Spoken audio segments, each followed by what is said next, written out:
we are here with Maskil Bina Non-Zionism. How are you doing today, sir? Baruch Hashem, I'm doing fine. Excellent.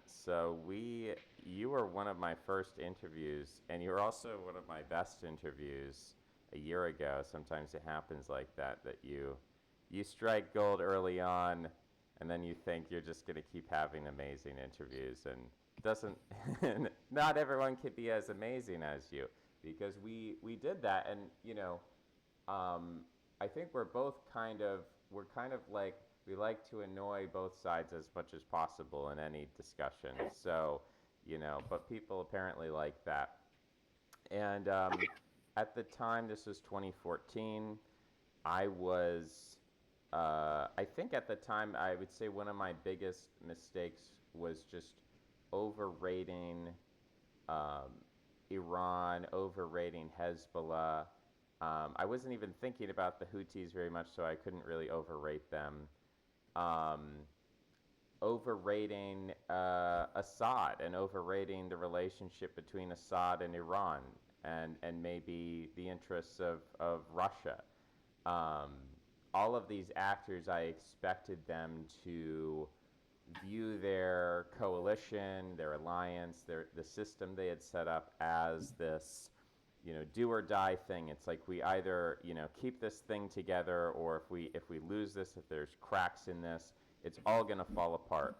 Um, maybe leading to regime change in Iran, and that's still on the table. I mean, we might be talking again in a year, and maybe that will have happened. Um, but I just thought that as these things were occurring, I thought that the response from Iran and these other actors would have been existential, that they would have taken this as a do or die moment, it's now or never.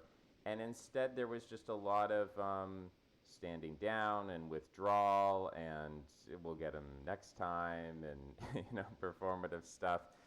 And maybe behind the scenes, there was also some diplomacy. There was an effort between the Trump administration and Iran, or maybe others, to say, you know, we're really going to go hard on you. So it's going to be better for you just to kind of give this one up. I think you actually have an article about this, in that um, the world tends to have less casualties when the balance of power in a given conflict is more lopsided.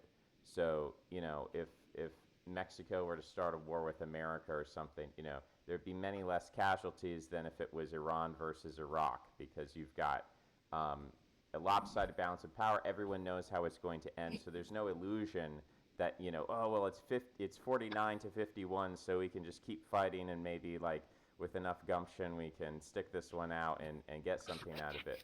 Um, so maybe it's kind of a diplomatic approach, war diplomacy or crazy diplomacy. There's a lot of terms people have come up for that kind of Trump diplomacy. So yeah, I've been surprised at how weak the axis of resistance has been.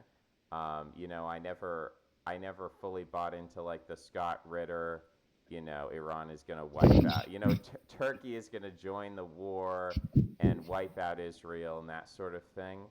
Um, but as much as I thought those people were crazy, I sort of thought, well, um, you've got people who think it would be easy to invade Iran. You've got Scott Ritter. Maybe the truth is somewhere in the middle. And I think that, you know, when we reweight those averages, the middle actually tends to be much closer to the people who wanted to invade Iran than the people who thought Turkey was going to invade Israel. So that's kind of how I've been updating my assumptions. For you, what have you been really surprised by? I think the first time we spoke, we were saying, like, how did Hamas ever invade on October 7th? It doesn't make any sense. This is crazy. We have to explain this by the military just being grossly incompetent. But then we saw all these competent things happen. So, kind of what have you been surprised by? What have you been updating in your models? Right. So, like you say, the big story for me, for everyone, I think, is we had to drastically upgrade our assessments of IDF competence. I think I said, when I was talking to you, I said, if there's war with Lebanon, well, Hezbollah, whatever, we're talking thousands of Israeli casualties. If there's war with Iran, we're talking tens of thousands of Israeli casualties. So we had both, and neither of those things transpired.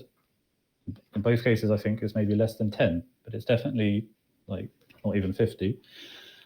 And I don't think that changes the fundamental point about incompetence on October the 7th. It's like it's a basic truth we have to remind ourselves every so often. You know, a state is not one thing. A state is many things. So, you know, I don't know, if you go to like a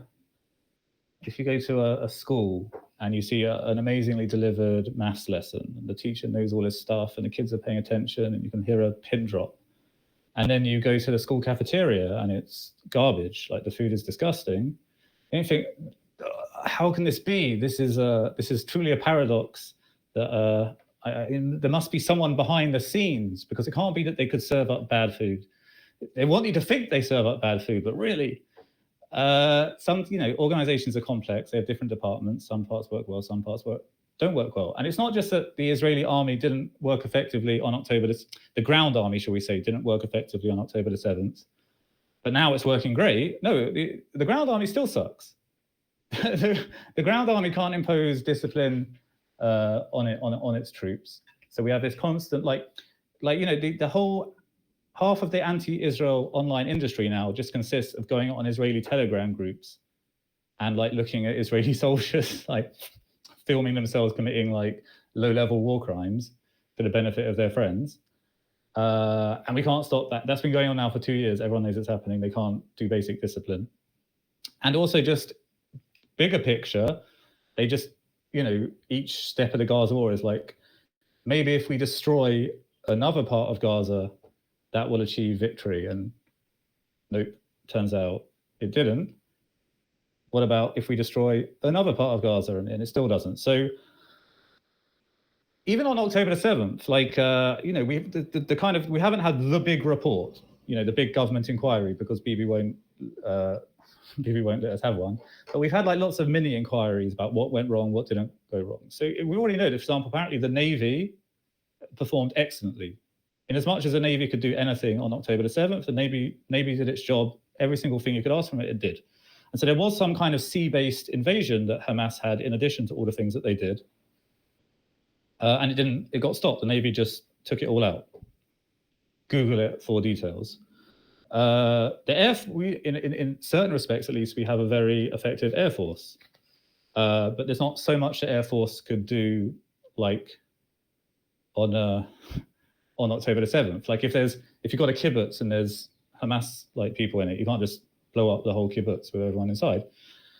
So kind of, in general, there is actually kind of consistency. The bits of the army that work and the bits of the army that don't work, there is consistency, with obviously the big exception being intelligence, which is that the massive, conclusive, humiliating victory over Hezbollah, and then the less conclusive victory, but certainly very effective performance, at least on the first day of the war, against Iran, shows tip-top intelligence capabilities, whereas October the 7th shows rock-bottom intelligence capabilities.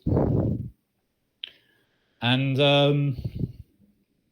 there may be, if you want, you know, to look at it more conspiratorially, that I guess has to be the place you look.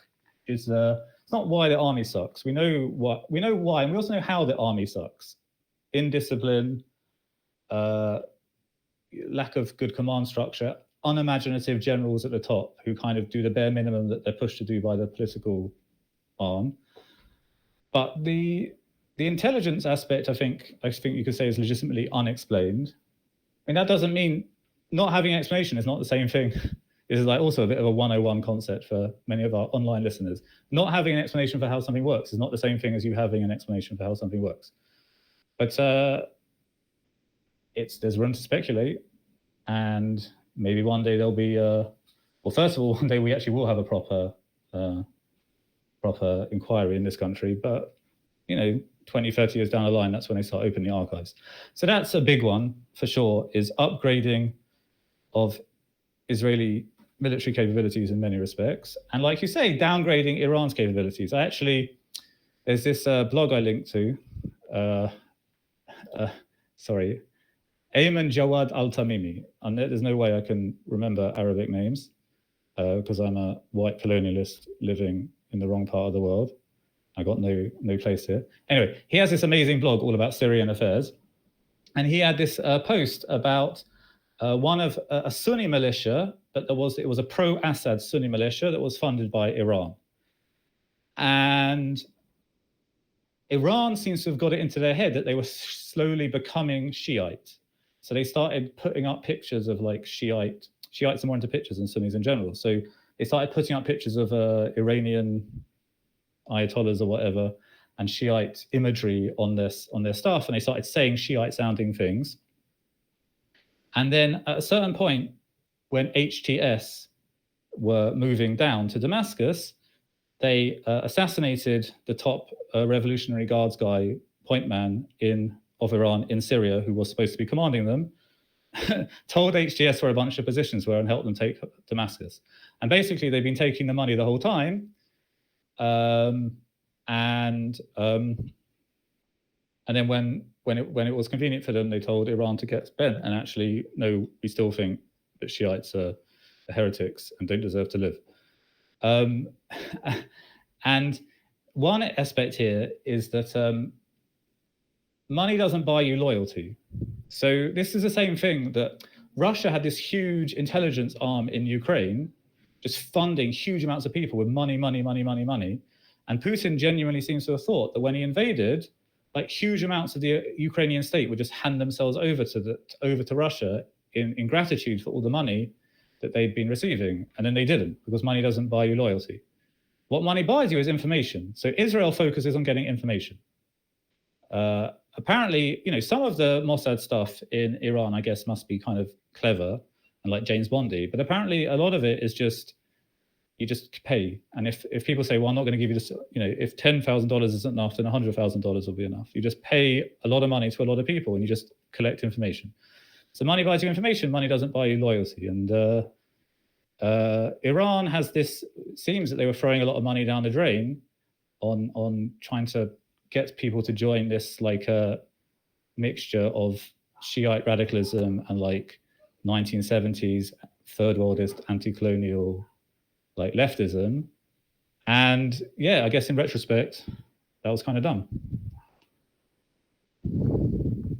I mean, so I think that point is good. I mean, I know that Israel supposedly like built a missile launching base, or so. There's some sort of underground installation that Israel controlled that it was using to like fire rockets from within Iran. So they hire some construction workers or something, and it's almost like that when you have that level of the ability to hide things and keep things secret within your own country, that's good. Like the ability to build an underground base that nobody knows about in your own country. It's like kind of basic security. But to be able to do it in someone else's country and they don't know about it, that's a very humiliating situation. It's difficult for me to assess because some of these things, like the collapse of the Soviet Union, it's like, it's hard to, unless you have that type of state level intelligence, it's hard for the average person. Like, we're not going to look at polling data. I mean, you could try some kind of proxy for that, but I think in a lot of cases, there's all sorts of biases of who's going to even participate in that kind of poll. So it's hard to tell, like, you have like mass street protests. That's one way to try to measure these things. And there was, I guess there was, I don't know if it was 2011 or during the Arab Spring or what year this was, but, there have been, within the last 10 years or so, there's been some kind of mass Iranian protests. And then, during this war, you didn't see a lot of that. You didn't see anti-regime activity. You saw people complaining, kind of similar to what was going on in Israel, with people saying, why did this even happen? The government is incompetent. We need real leadership. We're getting humiliated. This is disgusting. Israel is mostly over the hostages, and in Iran it was, how are they able to bomb us and we can't bomb them back? Why don't we have a nuclear weapon? They keep saying we have a nuclear weapon. Why don't we have one? I thought we did, and apparently we don't. So that kind of disappointment, it's a little bit different from, I mean, it's kind of tangential to regime change in that, people, I mean, also to reference Russia, you had Prigozhin as like, I want to win this war, we're pro-Russia, but the current leadership is corrupt and needs to be replaced.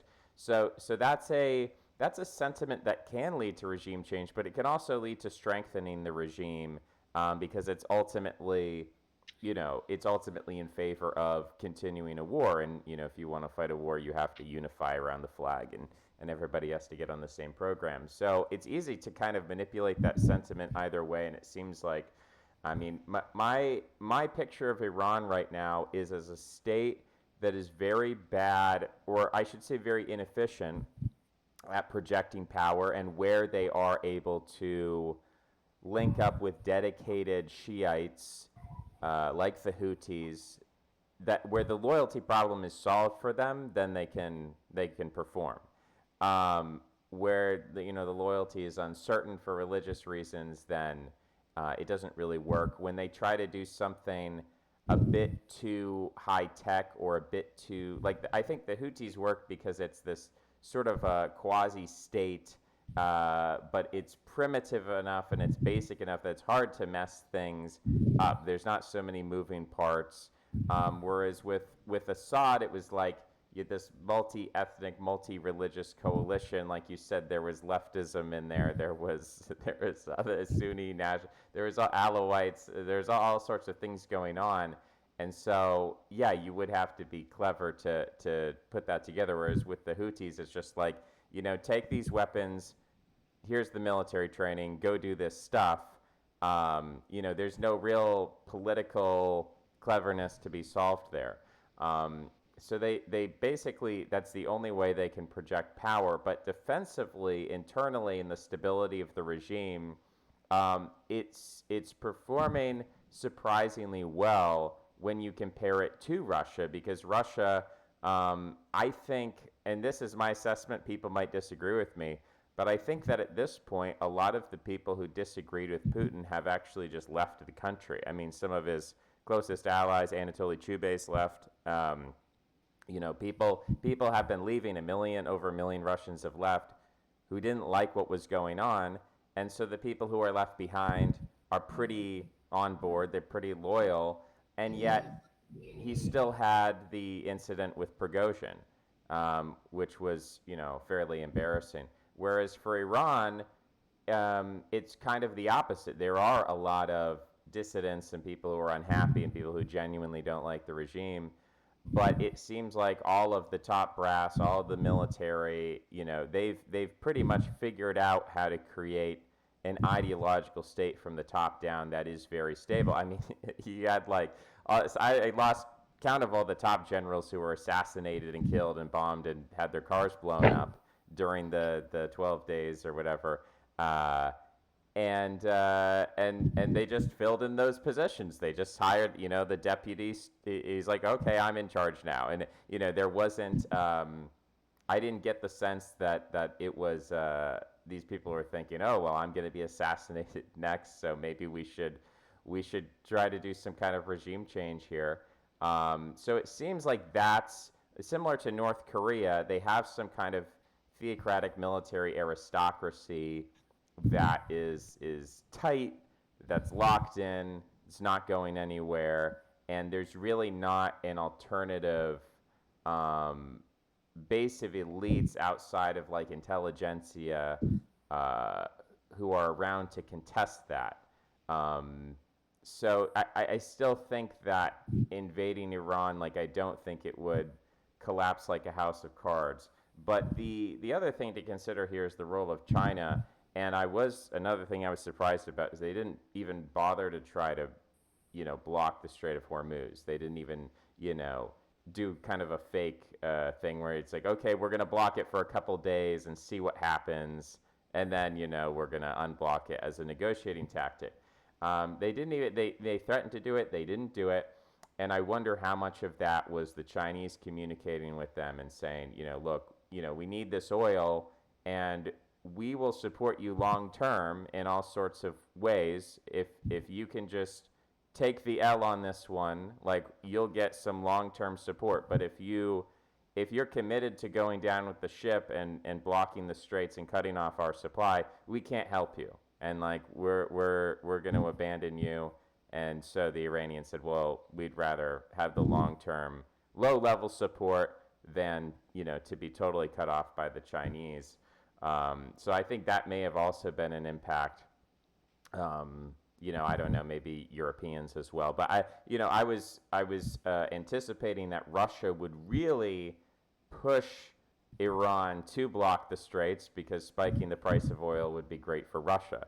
But on the other hand, even the Russians, I think, are being told by the Chinese, that plan is not really in our interests, and if you want to keep receiving all this funding and trade with us, then we've kind of got to keep things stable in that respect. So there are all these, all of that speculation on my part, but I think that's part of the reason why Iran decided not to go all out and treat this as the Armageddon in the last battle, is because they're thinking a little bit more long term, and they're kind of to a significant extent, I think China's influence on both Russia and Iran has been simultaneously a supportive influence in that they're supplying them with money and whatever else, technology, but they're also restraining them, and they're trying to keep this.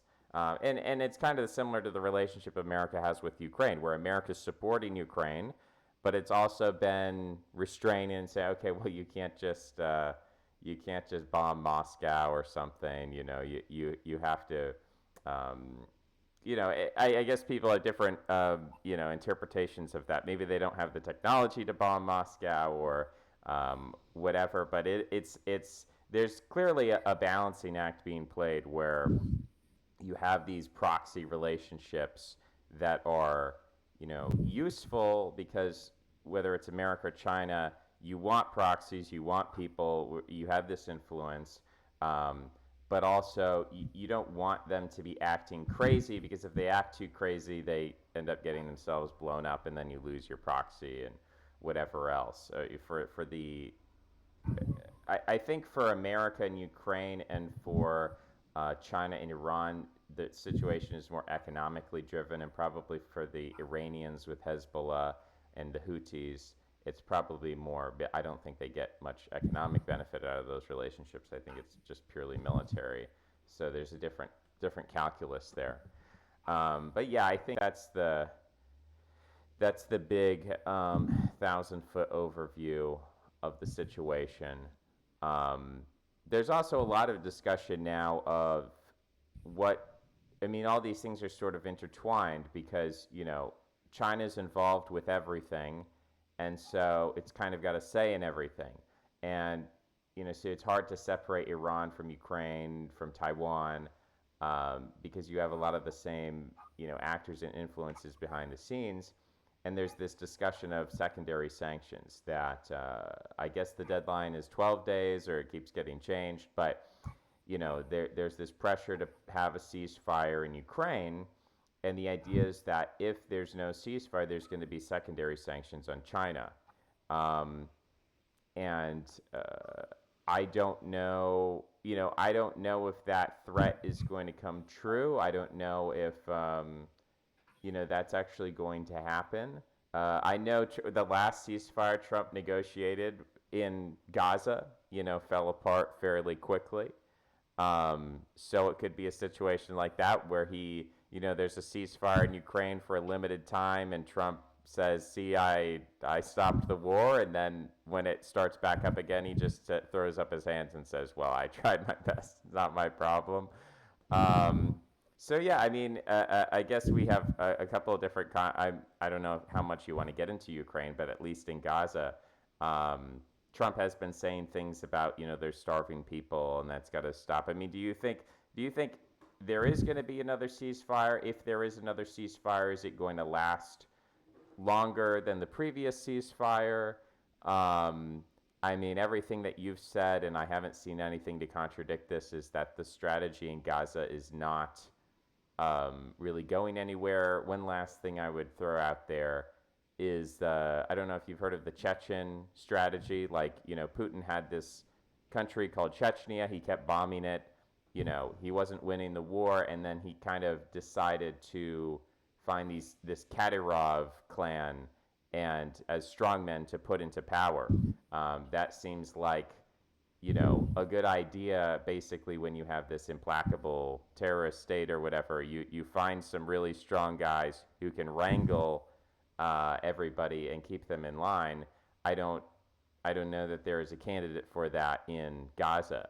But that seems like if you were going to try to solve it, you would go for that. I mean, maybe that was sort of the strategy behind supporting Hamas 20 years ago. But um, yeah, so those questions are ceasefire, yes or no, is it real, is it fake? How long can this war? Can this war go on for 8 years? Or, what are your expectations? So yeah, so another thing that I said when we talked last was that I thought that after either war with Hezbollah or after war with Iran, which if I believe at the time I said we'll win, or at least we'll eke out something that will be enough winning, but it'll also be terrible on our end, and it'll be so terrible that the Gaza war will seem kind of relatively trifling in comparison, and we can just kind of wrap it all up as a kind of omnibus ceasefire. And after the Lebanon war, that almost happened. The fact that we did achieve this very, very resounding victory in Lebanon, so resounding, I think even Scott Ritter, maybe someone will have to check, but I think even he can't deny that we won in that case. The combination of that and also Trump demanding it, basically, we got a ceasefire. And then the ceasefire fell apart basically for two reasons. One, I don't know how much people outside the country know this, but like Hamas did these just incredibly, insanely bizarre, provocative things. So they had these, it was like a phased hostage withdrawal. So they withdraw some hostages and we release what we call security prisoners, which is everything from like a terrorist who killed 30 people in a bus bombing all the way through to some guy who was like throwing rocks at some soldiers in the West Bank, or he wasn't even throwing rocks, but he was standing next to the guy who threw rocks, or like he wasn't standing next to the guy who threw rocks, but he looks like the guy who was standing through. There's a range of these guys. So we were doing these these swaps, and they would do these like weird, mawkish, like just utterly bizarre hostage release ceremonies where they would get like Gazan kids. They would like set up like a stage. They would make the Israeli hostages like say stuff like thank their captors. They would like bring like Gazan kids and they would like listen to like weird. They would dance, to like weird Arabic trance music, and it was all just like incredibly obscene and like just perfectly tailored to just push all these like Israeli buttons. And then it really kicked off because there was this hostage release thing, and they were like the hostages were clearly emaciated. Like in general, from what I understand with the hostages, like one of the reasons they like these like staged hostage release deals is that so they know they're going to release this hostage in 2 weeks, and they take them to like a nice room, give them some sunlight, and like say eat, and they come out looking like half decent, right? Give them a haircut, etc. But these guys, something got messed up, and they did this like grotesque spectacle, and they came out really looking awful, like genuinely awful. And then that straight away, that sets off the whole Holocaust thing in Israel. Oh, this is like Auschwitz, Treblinka, it's all over again thing. And there was like immense public pressure mostly from the right, like right and center, shall we say, to just be like, no, we can't, we just have to go fighting again. And then on the other side, Trump was like, oh, actually, yeah, you should just fight again, whatever. Like, this is disgusting. And I know I said, before I was even president, by the way, I said, this has to end, you have to do a ceasefire. And I was very proud of my big, beautiful ceasefire at the time. But having reviewed the data, no, you should go back to war. And so we did. We hadn't formulated, I mean, it's been a while now, so it's clear we hadn't formulated like any new plan in the meantime. And the Iran war was like too short.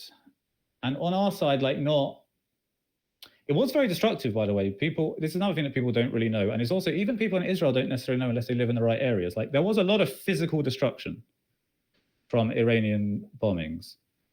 There were very few casualties because we have like, we have very good civilian defense, basically.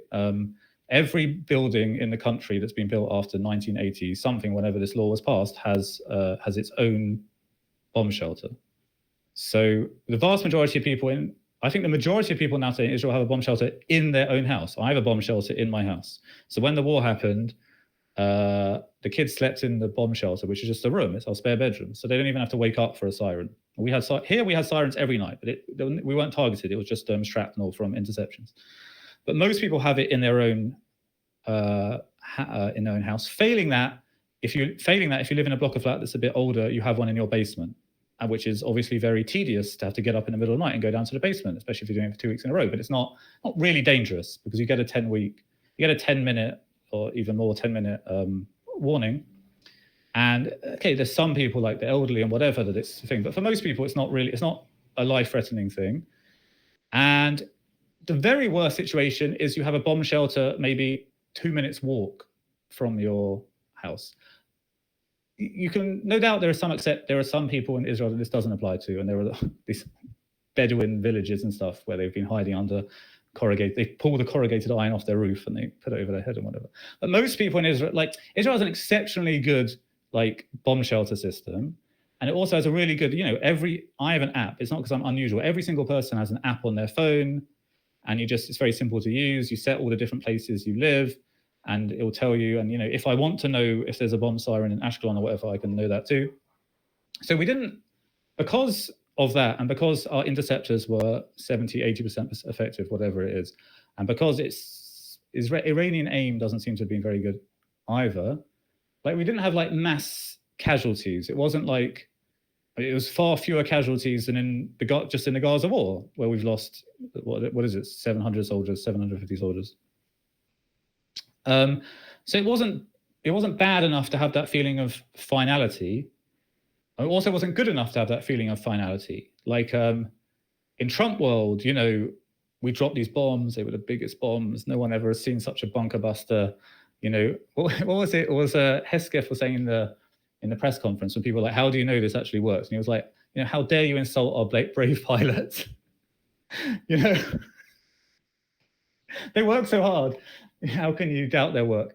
But like, I think here, like it was different. It was like a kind of the climax, like day one, on the day one of the war, there was just massive kind of jubilation and euphoria. And I can't even recount just the crazy things. If your friends are religious or your acquaintances are religious in this country, just weird heresies, new books of the Bible in which Bibi Netanyahu is the main character, and just appalling crazy things. But each day, actually, after that, it got less climactic. And then it finally ended as like America did this bombing, and then Trump said, "Stop. That's it. We can't. No reasonable person can claim that we stopped because we won. Everyone knows why we stopped, because he literally just got on TV and said stop, and then when we didn't stop quickly enough for him, he like cussed us out at a golf course. You've seen the clip, right? Everyone's seen the clip. And by the way, that was like on a very, very narrow thing. He was like out of line there, because like he was having a go at us because we had a 12 hours till the ceasefire, and we were like unloading on targets in that 12 hours, which is the most normal thing in the world. It's certainly at least the most normal thing in the world around here. Like everyone does that. He's decided, no, like, what are you doing? Like, I said you got a 12-hour ceasefire. I didn't mean you actually like use, you don't go out to the deadline. Like you're anyway. So the point is, it didn't have that feeling of finality. It had that feeling of kind of anti-finality. So it didn't generate any momentum whatsoever towards ending the war. And there's one half of the country that have very clear, have a very clear kind of criteria for what means ending the war as a success, and that's getting back the hostages. So if you can get back all the hostages, half the country is right, we're ending the war. It's actually more than half the country by polls, but like, let's say half the country, like, ideologically. Now, one problem with that is that they're the half of the country that's not in the government, that's not in power, right? But the other issue is that Hamas, I should say, not Hamas, as ignorant Israelis say, or Hamas, as Hamas, as Douglas Murray says, Hamas with a hef. They have no. It's very. They clearly don't see ending the war as like a very urgent thing, because I'm going to sound like some kind of cliched Hasbroist now, but it is true that they genuinely don't care. That they don't care very much about Gaza and casualties. The only reason why they would care really is because of reputational hit. But from what I understand, they've already actually hit rock bottom reputationally in the Gaza Strip. They already are extremely unpopular, so it doesn't really matter anymore from that perspective. And they still have enough of their tunnel system that they are basically pretty safe. Safe enough that they have there's no kind of institutional urgency on their part to do a ceasefire. And I think that, I don't think I'm being excessively naive. I think when Trump said a couple of days ago that Hamas is just not interested in a ceasefire, I think that's true, because they have no real incentive for a ceasefire. Like, so in negotiations, they're pushing like a very hard bargain because so they have to be incentivized into the ceasefire. And the kind of incentives they're demanding are just unacceptable to most Israelis. So they want to hold up the hostages for as long as possible. So half the country of which the hostages, if Hamas said we'll release all the hostages tomorrow, half the country, 60% of the country would be jubilated. But they never say that. They always say, we'll release like 3 over the first 2 weeks, another 4 over the next 2 weeks, etc., etc. Then there's another constituency in the country which overlaps with the third one that I'll mention in a second, which is they want something that clearly represents a military victory. That's their kind of success criteria, something that they can say, we won. We've been through this. We were so humiliated on October the 7th. We've lost so many soldiers, etc.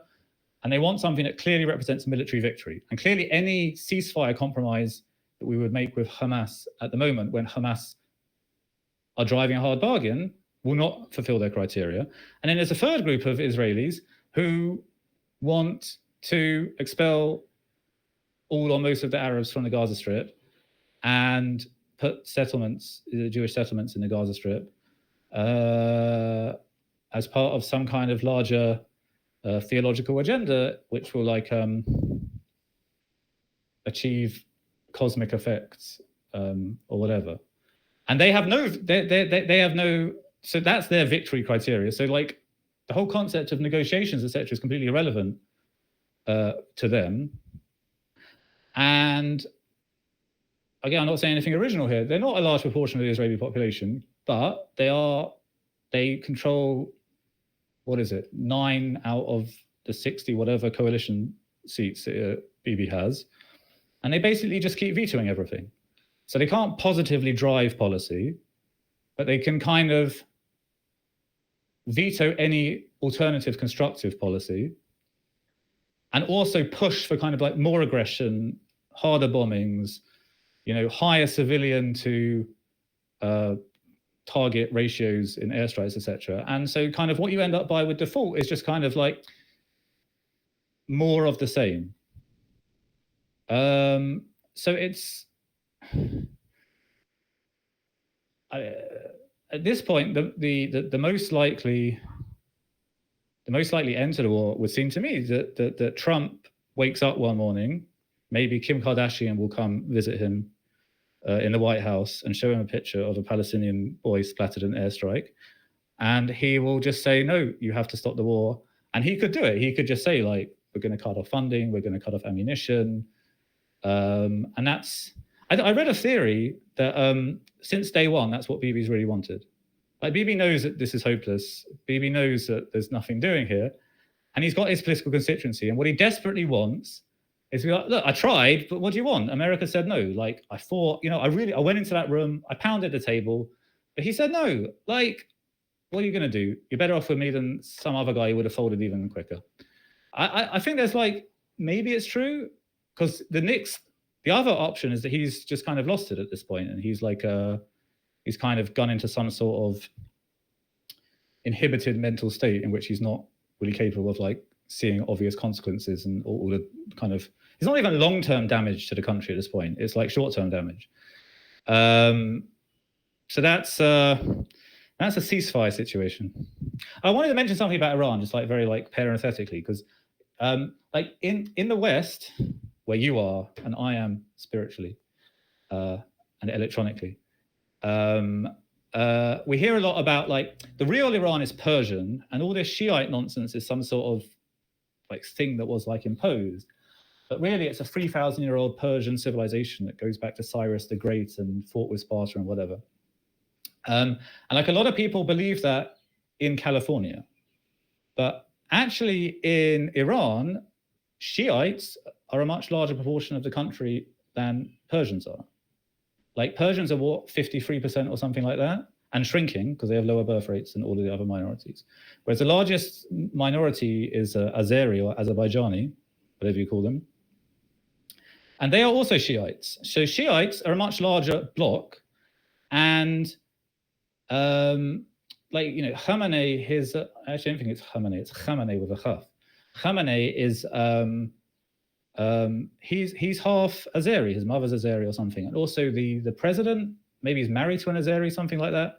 So you see that like this whole Shiite, like you say, the Shiite aristocracy kind of thing is a real thing. And if you look at the non-Shiite groups, there's the Baluchis, but they don't really count. They're not like, they're a separatist region, basically. They're not like a player. They're not going to be the next government of Iran or support the next government of Iran. And also, like, I mean, name me two facts about Baluchi civilization. You can't, I can't, no one can. Like, they are peripheral to humanity. And the other big minority is Kurds, but also separatists. And like Syria's got their Kurds, Iraq's got their Kurds, everyone's got Kurds. And again, they can be players and they can kind of support or not support a central power, but they're not going to rule Iraq. That's not like a thing. So actually, if you kind of take those out of the equation, it actually looks like Shiitism is actually quite a good unifying ideology for at least enough of the population. And like, they have the guys who are obviously very, very holy and very pious. But like, you look at the president, he's what we would call in Judaism like modern Orthodox. Like, he goes to mosque and whatever, and he keeps halal and that kind of stuff. And he has crazy beliefs about what's going to happen in the future with the imam and the what's it. But like, he's a modern guy, he's educated, he knows maths and stuff. I don't know, it seems to me that like, per se, this whole Shiite thing kind of has legs in Iran, not as a global revolutionary movement. Like the thing that might kind of lead to some sort of unwinding is that like, I've heard this argued, and I think it does kind of sound plausible, that just if they get humiliated enough, that like just the embarrassment. So when they're actually getting bombed, then there's a certain kind of, you're not supposed to openly help your enemy who's bombing you like right now. But like once the bombing stops, like it slowly just drains away kind of like the legitimacy of the regime, that it's like it's not able to project power. Iran's economy is genuinely like pretty lame. Like they have power, they have something stupid like 40% of the world's oil plus gas, or it's like some stupid amount of like, that's probably a wrong figure, but they have some large proportion of the world's oil and gas reserves. They have the Straits of Hormuz as a strategic asset. They should be doing much better than they are. So if you kind of like periodically just humiliate them, like it does seem plausible that the thing will kind of wind down. But that, probably take like a few decades. Oh, and another like parenthetical thing. The Houthis are Shiites, but they're 5 Shias, whereas Iran is 12 Shia. You know the difference? So Shia means party, which is short for Party of Ali. So like right at the beginning of Islam, they split between the ones who, I can't remember, what is Ali to Muhammad? Ali is his blood relative, is the point. And there were those who thought that he should be the successor as a blood relative. And then basically it goes down like dynastically. And a 5 Shia means that you think that there were like 1, 2, 3, 4, 5 legitimate inheritors to Muhammad, and then everything went to pot. Whereas the Shiites think the 12, which is what they are in Iran, think there were 12. And there are Ismaili Shias think that it's gone down all the way to the present day. So you know Aga Khan, right? I do not know. No. Oh, everyone needs to Google Aga Khan now. Aga Khan was like this cool, like Pakistani guy who was but also like wealthy and English, and like he was like, I am the blood descendant of Muhammad and the legitimate leader of all Muslims on earth.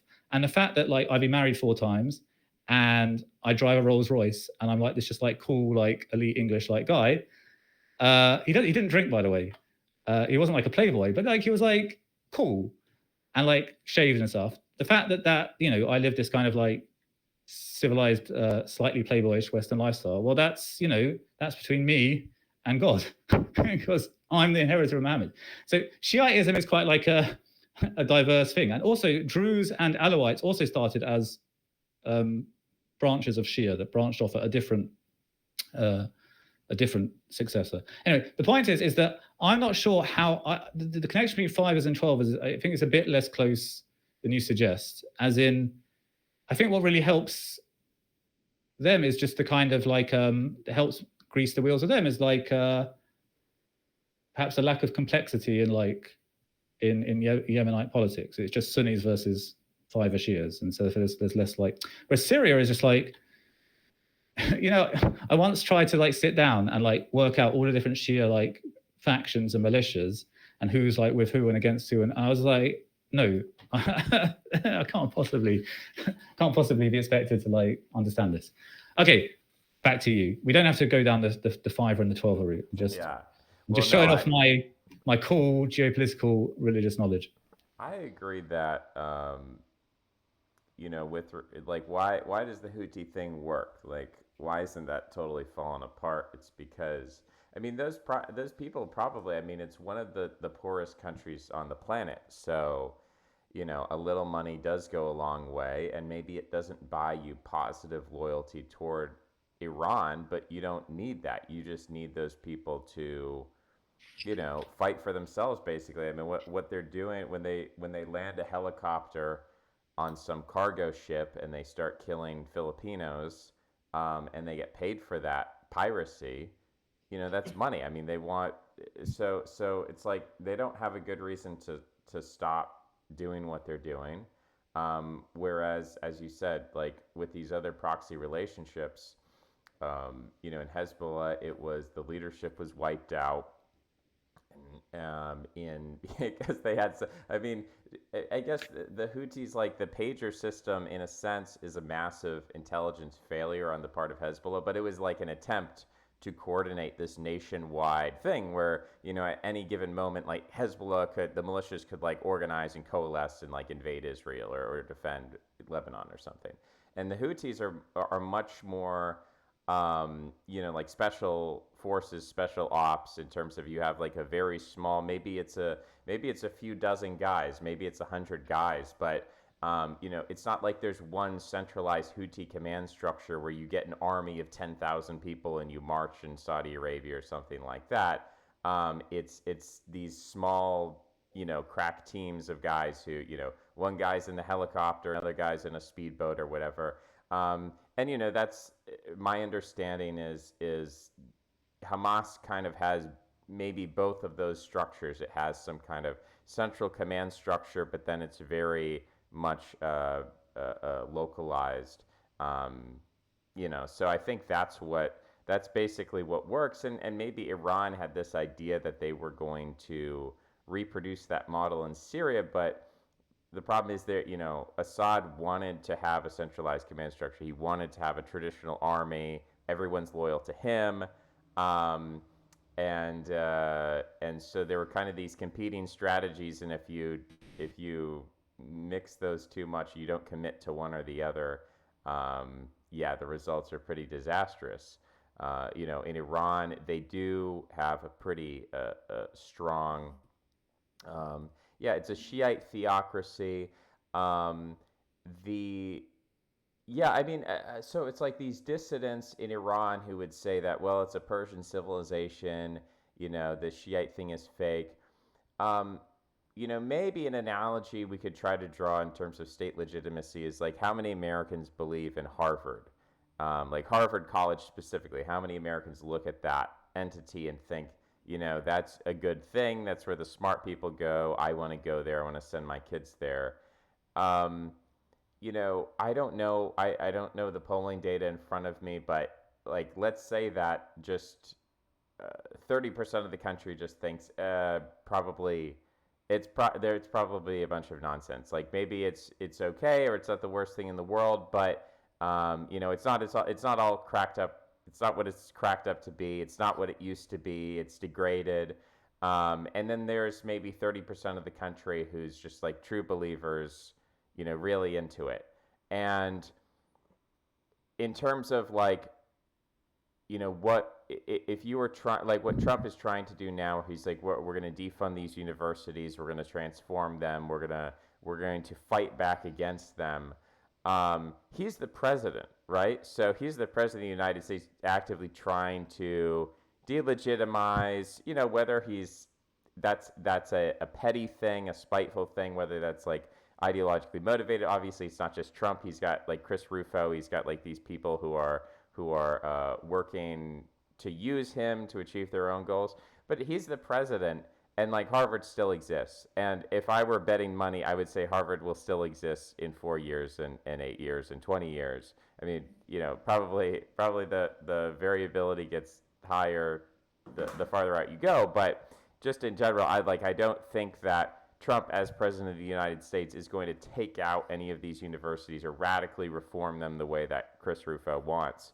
And so if the president can't, like, as the president, take these what are secular religious institutions, they're very ideologically committed, and he's not able to undermine that, then you go over to Iran and you look at their, theocratic aristocracy, and all the leadership is on board with that. But then somehow, yeah, you probably do have 30% of the country who doesn't believe it. Like, they don't believe in Shiite Islam.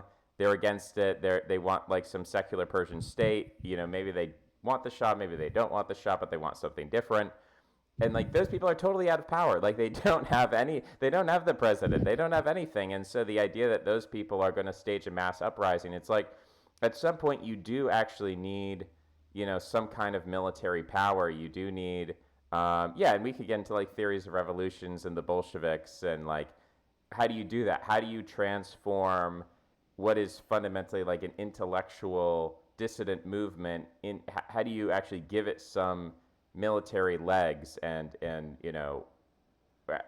where's the funding? I mean, that's something that you'd think that Israel would already be trying to solve that problem, right? They would be trying to give money to these people and start militias and start terrorist organizations or whatever. And there's obviously evidence that they've done that with Sunnis, that they've funded Sunnis to do bombings of funerals and that kind of. But it doesn't seem like, from the military perspective, that there's like some, secular terrorist Persian, revivalist, Sassanid, Achaemenian, or whatever these old dynasties were. Like the idea that. What would that even look like? It seems that it's hard for me to imagine it. It would be like some kind of more patriotic version of the Bader Meinhof gang or the Weather Underground or something. That they would be like, yeah, we're really against Shiite Islam and we're willing to blow ourselves up to fight religion. I don't know. I think I've talked to some of those people, and frankly, like look, I mean, this is not the theocratic pro theocratic podcast or whatever, but it's just like most of those people are very lame. Like they're enervated, they don't have energy, they're dissidents, disenfranchised, they're disinterested. They're like, I think I just want to leave Iran. I like the food, I like the culture. I go visiting, I go skiing in the mountains or whatever. But like, I don't like the regime. It just sort of, there's like this, there's this vocal fry liberalism that exists within Iran, and there are Iranians who like identify with that. And you look at these like California protests, and it's like 90% women. It's like 90% women are like, we have to take out the Shiite regime and get feminism in Iran. And it's like, okay, I don't think that is a very powerful force at like generating the kind of military coup that you would need to take out the regime if you wanted to have a regime change by funding those people. So for now, I would just count them out. Now maybe in the future, like Iran becomes more secular because of the internet, or because I don't know how tightly controlled the internet is in Iran. I mean, I think people use proxies to get through stuff. I think it's probably less tight than China. But maybe there's like a general trend in secularism. Maybe that faction gets larger and larger, and there's some threshold or some tipping point where a sufficient number of people no longer believe in this stuff. The last example I'd bring up would be, the Soviet Union.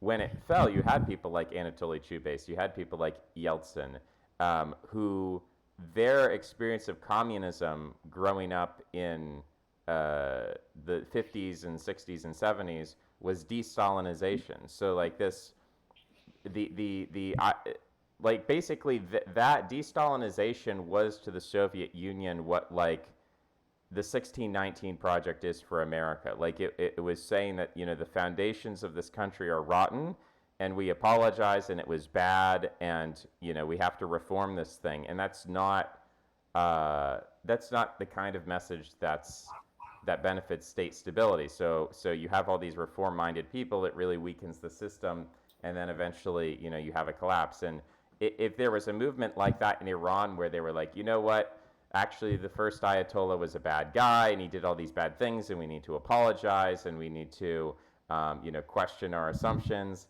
If there was something like that came about in Iran, some kind of reform movement, then I could see that as a threat to the Iranian regime internally. But it doesn't seem like that's happening right now. Yes, I'd add that, just because you mentioned it, the one asset that Iran really did have that was both genuinely loyal and also genuinely high quality was Hezbollah, because they are proper 12 Shias, and all of their top guys, their top religious guys, certainly studied in Iranian academies and stuff, and were literally sent over to sent over to Lebanon to build up Hezbollah, following 10 years of intensive Quranic and Hadithic study. And that's kind of what happened with Syria, is that, I think most people probably assume that what was propping up Assad was Russia, basically, that Russia was propping up Assad. And that turned out to be like not true at all. Actually, what was propping up Assad turned out to be Hezbollah. That they were like everything else that Iran had invested in Syria was a joke. Russia wasn't actually that bothered, because why would you be? And Hezbollah was like a real deal, a very large paramilitary, very well armed, extremely competent. And in that, to circle back to what we said before, Israel's defeat of Hezbollah is genuinely one of like history's all-time greatest, just like military achievements. The degree of dismantling, with the extraordinary low degree of Israeli casualties involved, like we did a really good job. And it's not a mystery, is that we planned it for ever since 2006. It was a surprise. I certainly didn't predict it. I don't think anyone predicted it who wasn't like directly in the know, the whole page of stuff. But for that, probably in the long term, geopolitically, whatever, Israel's victory over Hezbollah is a good candidate to be like the most important thing that comes out of the whole October the 7th conflagration. Yeah, I've seen these clips. I mean, they probably go back further, but just the non-Shiites in Lebanon saying like we would like the dregs of Hezbollah to leave because I think you said this a year ago. If Israel doesn't have military capacity, then what use is it being an ally of Israel? I mean, that's the question for Saudi Arabia or Egypt or Jordan. Um, and it's the same question in Lebanon. If Hezbollah doesn't have military power, then what's the point of like tolerating these people and allowing them in the country for the other whatever half or 75% of the country who's not aligned with Hezbollah? Um, so yeah, that could be a candidate for. I don't know if that would be if it would manifest as a civil war or I mean, so far nothing has really moved on the ground, but maybe long term there's some kind of settlement. I guess the there's a weird situation. Maybe we should talk about the Druze mountains and what Israel's been doing over there. I pulled up I looked at the provinces that were involved and I pulled up a map and I colored it in and I looked at, what would it look like if Israel occupied these Druze mountains in the same way that it occupied the Golan Heights, and like what does that look like for the map of Israel? And it's a pretty big territorial expansion. Um, so I don't know if that is, because there's been a couple of these things like Israel occupied the Sinai, gave the Sinai back in exchange for this stable Egyptian regime. It occupied Gaza, it gave Gaza back. Maybe that wasn't the right decision. And now it's occupying these Druze mountains as a bargaining chip to say, well, if the Syrian regime really if the Syrian regime does what Egypt has done, which is to create a leadership class or military class that is totally corrupt, that is willing to take bags of money in exchange for however they control these people. They send them to Epstein's Island. I don't know how I actually don't know the inner workings of how you can trust the Egyptian military to be normal and sane, but they figured out some tests that they accept these people are rational. They're going to behave how we want them to behave. So um, yeah, they've come up with a new name for Al Jilani. I don't like it when people change their names in the middle of their presidential terms. So I keep calling him Al Jilani. But he made this big show of being yeah, I could be like that. I could be like a rational Egyptian military leader. I can do that. You can trust me. And then he was you have this line in one of your essays that's he either encouraged or accepted or tolerated or didn't do enough to stop these massacres of the Druze, and that proves that he either doesn't have sufficient control over the country, or he is out to lunch, or he secretly wants these things happen, or he's seeing how much he can get away with, or whatever. He's testing the waters. I mean, there's so many different theories, and Israel just said, you know what? If this guy isn't 100%, if he doesn't have this situation locked down in the way the Egyptians do, then we're just moving in. We're occupying territory. If you want to get to the point where we can trust you 100%, then maybe we give this territory back. If not, I mean, we're going to be 50 miles from Damascus, and all of our weapons are going to be pointed there. And good luck. Good luck starting a war with us when we have the high ground over your largest city, and we can just bomb it at any time. So that seems to be, and that also seems to be fairly uncontroversial versus what the focus is from Trump and whatever other anti-Israel forces they are. They're continuously focused on Gaza and how what Israel is doing in Gaza is so bad and it's evil and it's got to stop.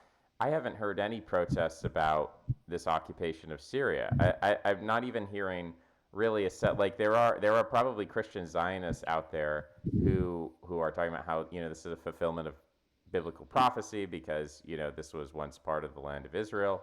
But I just haven't seen it. I mean, maybe there are people in Jordan or whatever in the Arab world who are complaining about it. I'm sure there are Syrians who are not happy about it, but it just hasn't gotten a lot of international attention. And so I think the Israelis get away with that. I think they occupy this land. It doesn't seem like, you know, if Jolani is going to remain in power for 20 years, maybe he gains the trust of the Israelis, or maybe there's somebody else who gets that back. I don't know. I mean, like the long trajectory of Syrian politics doesn't seem that great, but I don't know. Maybe you would have said that about Egypt 30 years ago, or whenever that deal was made. Like you might have said, oh, how could it be possible that we could make a deal with Egypt because it's got all this institutional inertia that make it an enemy of Israel, but they figured it out. I mean, I don't know how they figured it out. I should probably learn more about that, but apparently they figured that out. So maybe they'll figure it out in Syria. Um, but yeah, that seems like next to the military victory against Hezbollah didn't result in territorial gains for Israel. And ultimately, I mean, it's a defeat of the human capital of Hezbollah, but territorially, like theoretically, like all the deputies or whatever, they eventually you can rebuild that human capital. Like eventually, teenagers become adults, and then they study military affairs, and you have birthrights, and so you can eventually replace those killed commanders, and you can restart Hezbollah like in 20 years theoretically. Whereas when you take territory, you change the geopolitical assessment, or the military assessment of Israel's just in a much better position to intimidate and control Syria militarily than it was before. And also having, I mean, the Druze, I think you said that the Druze basically weren't very nice in the past, like they've done some anti-Jewish pogroms or whatever, or participated in something like that. But apparently today, I mean, they seem similar to the Kurds in the fact that they're just like, they really hate other Arabs, so they're a pretty reliable, loyal ally to Israel. What are your thoughts on that? Okay, so a lot to deal with, as they say. So, okay, the first thing is like, in terms of what we seized, and we seized it right at the beginning, before al-Jilani had an opportunity to massacre or not massacre ethnic minorities in Syria. It's like, it really is. It's a thin strip around what we already seized back in 1967 of the Golan Heights.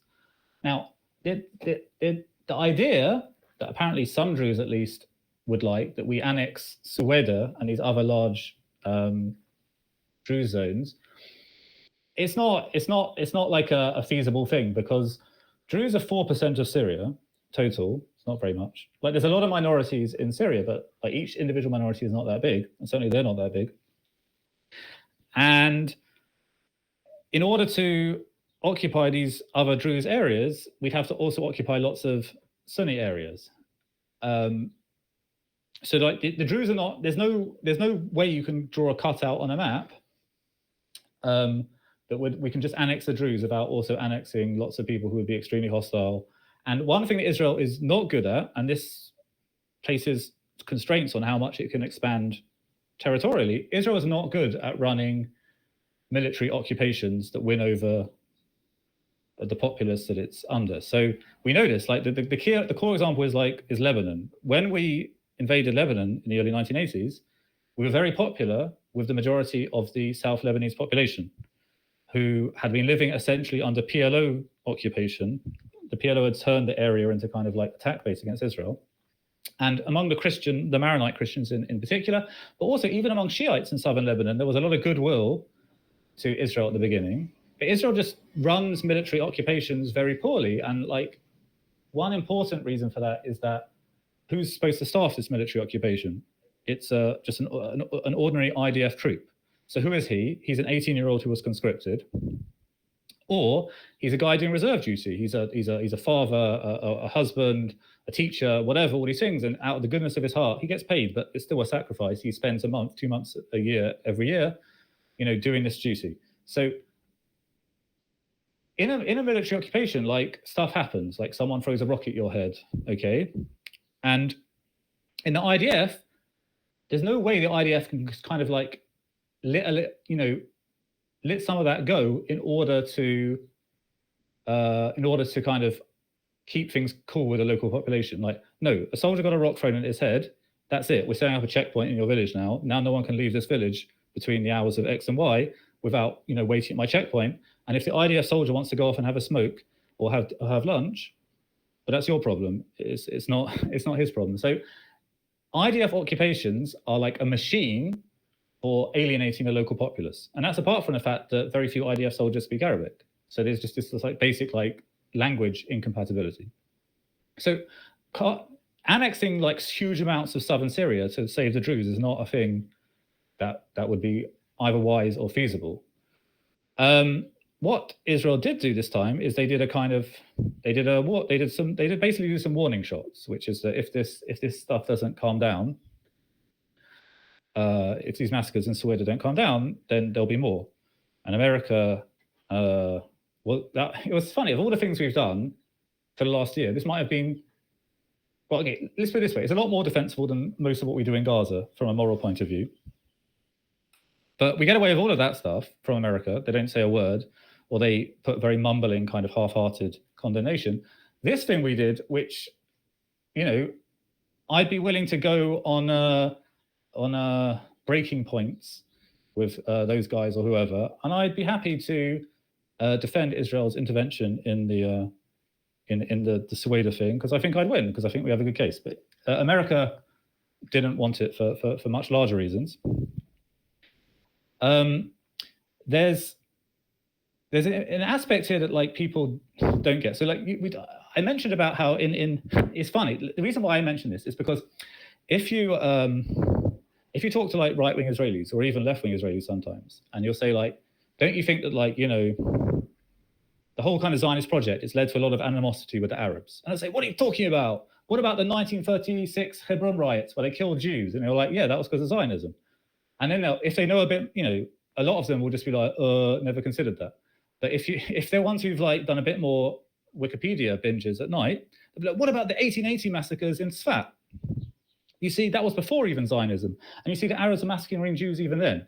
And the reason I mention it is because, in fact, that wasn't Arabs, that was Druze. And the point there is not that I hate Druze are bad. I don't have like strong views about Druze. It's just that it shows that these kind of ancient blood feuds, they're not so ancient. Like you can turn things around pretty well. So what happened with the Druze in Israel is actually very interesting. Like from the beginning of the Zionist project, they were less strongly opposed than most of the kind of general Palestinian population. The most opposed segments were like A, the like highly Islamic parts, and B, the kind of the westernized educated Christian parts, who for different reasons thought that they would be the leaders of the kind of Palestinian nation and saw Zionism as their like chief enemy. But Druze were like, their own kind of thing. They're just minding their own business. We don't want no fights. That was basically their attitude to Zionism. But they, even so, at the beginning of the civil war in 1947, that eventually became the Arab-Israeli War, the War of Independence, Druze started out on the Arab side. And then some Druze leaders, they had a meet, so they got invited to a thing with the Zionists, and they said, look, you guys, the Arabs are losing. Why are you going down with this ship? And they said, yeah, you're right. And they didn't actually fight very much on the Zionist side after that. But basically, like, they dropped out. They passed some intelligence along. They did a few favors. And not a single Druze village was flattened, destroyed, expelled, or whatever during the civil war. And then after that, Israel, this is Israel's like one genuine successful attempt at heart and minds. They invented this whole new Druze identity, whereby if you ask any Israeli Druze, and if you ask any Israeli who knows what a Druze is, and they'll tell you, what is Druze? They'll say they're descendants of the prophet Jethro. So the prophet Jethro was Moses' father-in-law. And he, in the Bible, is the descendant of the tribe called the Kenites, who were kind of allies of the Israelites. And so, for example, in the book of Samuel, when King Saul is sent to destroy the Amalekites, in a passage that is famous with both strong opponents and strong supporters of Israel, he's told by Samuel beforehand. Sorry, he does it on his own accord. He tells the Kenites, get out of the way because we're going to destroy all of the Amalekites. So the Kenites in the Bible are descendants of Jethro and therefore kind of allies with the Israelites. And there's also the story of Yael, who is a Kenite, or the wife of a Kenite, presumably a Kenite, I guess, who kills Sisera, who's one of these Canaanite anti-Israelite generals. Anyway, that's the backstory. And they concocted this whole thing that the Kenites somehow evolved into the Druze. Now, you might ask kind of like simple questions like, well, if the Druze are descendants of Jethro, why are there no recorded mentions of the Druze religion prior to the 11th century? And why do they why do they appear in history books as a kind of Shiite heresy? Okay, whatever. And it's a lot of Israeli Druze have bought into this, and this is aided by this interesting thing in the Druze system, which is they have this class of like wise men, like kind of like clerics, but I don't think it's hereditary. They're not celibate or anything, as far as I know. But there's the initiates. I think that's the right word. Initiates into Druze religion, which is, as I understand it, is pretty funky. And they have to wear like the ritual clothes, and they have the beard and the funny hat and stuff. And then there's the average Druze who have no idea what their religion says. Absolutely no clue. They're not allowed to know. It's like forbidden in their religion to know. And that's the vast majority of Druze. Alawites are also similar, by the way, that they have this like you have to be initiated to find out what your religion says. So it's actually, that we had at the school I work at, there was a Druze cleaning lady, and I just make conversation, whatever. I asked her about because they have this 7-day festival and she wasn't at work, and I asked her, and I said what do you do during this festival? And she said, yeah, not really very much. She said, like the religious ones, they have all, we just kind of, we sit at home, we watch TV, Anyway, because Druze the vast majority of Druze don't know what their religion teaches, and because it's the initiates it's forbidden for them to divulge this. Yeah, sure, we're descendants of Jethro. Why not? Like, it is true that Jethro is considered a prophet of Druze, just like in Islam, like Adam's a prophet of Adam is a Muslim, and Moses is a Muslim, and Noah is a Muslim, and Jesus is a Muslim, and King David is a Muslim, and King Solomon is a Muslim, etc. Right? That's an established concept of Islam, and so Druze have the same concept. And I tried to do a bit of research on this. It seems that Jethro was like a relatively high status prophet before the name of Druze, and then Israel created this whole souped up identity whereby the Druze and the Druze and the Jews are blood brothers going all the way back to Jethro and Moses, and how they met up at Sinai, and we're all in a gang. And Syrian Druze and Lebanese Druze, I never heard of this. They got no idea what you're talking about. Like, what do you mean? We're descendants of Jethro? What do you mean? Well, who said we're descendants of Jethro? What does that even mean? Anyway, Druze in Lebanon and Druze in Syria have, as a rule, been loyal to pan-Arab nationalism as their ideology for various obvious reasons, because pan-Arab nationalism basically is all the minorities get to team up and stop the Sunnis from killing them. And then if the Sunnis say, well, how come you get to rule and we don't get to rule because we're the majority? You say, what do you mean? Who's we, you? We all speak Arab. We're all Arabs. It's the same nation. Don't think about it too much. So Druze have generally been loyal to that kind of ideology. And therefore, because pan-Arab nationalism is very hostile to Zionism, Druze outside Israel have traditionally been very hostile to Zionism because it goes with the package. And so the Druze in the Golan Heights that Israel annexed, when Israel annexed the Golan Heights, they got rid of all the Sunnis, which was about 60,000 people, something like that. They left all the Druze, and they expected the Druze to fall in line, just like the Israeli Druze had already fallen in line. And Israeli Druze are a very patriotic population, there's no doubt about it. But they didn't, because their ideology had already kind of been fixed. There was a period when their political identity was formless and shapeable. It had already been shaped during the wars of the mid-20th century, and by 67, it's too late. No, we're not. No. And you know, the Syrian Druze, the Golan Druzes, they had like big statues of like Assad in their towns and stuff, and like, no, we're Syrian. You know, younger generation a bit less, but basically that was their identity. But what's happened now, after Assad fell, the Syrian Druze quite wisely decided, no, what do you mean Assad? We never fought Assad. God forbid, he's a butcher, he's a tyrant, he's a this. So they're kind of looking around for a new identity. And Israeli Druze leaders themselves are kind of pushing to become the region's top Druze.